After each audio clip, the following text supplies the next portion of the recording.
At the opening of the 2026 judicial year in Trieste, officials highlighted severe staff shortages, migration pressures, and public concerns about security. Su questo devo dire, per quanto riguarda la regione abbiamo fatto un arricchimento importante di personale e continuiamo a fare concorsi, così come mi auguro tutte le altre amministrazioni. Penso alle forze dell'ordine, dove oggi ci sono la scuola di polizia a pieno regime, anche quella di Trieste, il fatto che ovviamente ci troviamo di fronte a blocchi del turnover del passato con i quali dobbiamo fare i conti. Quindi. Held at the University of Trieste, the event marked the opening of the 2026 judicial year in Trieste.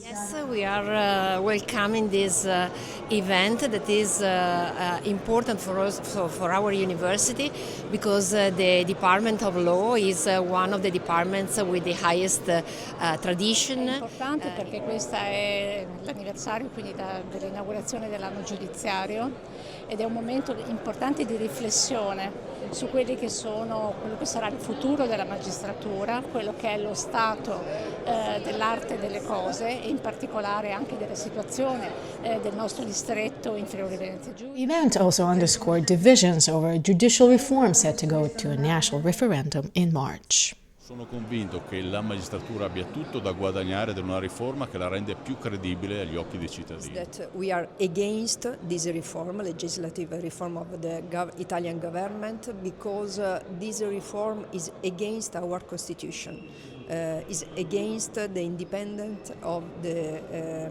judges, and we are against because we think that we need more investments in justice, but not this reform.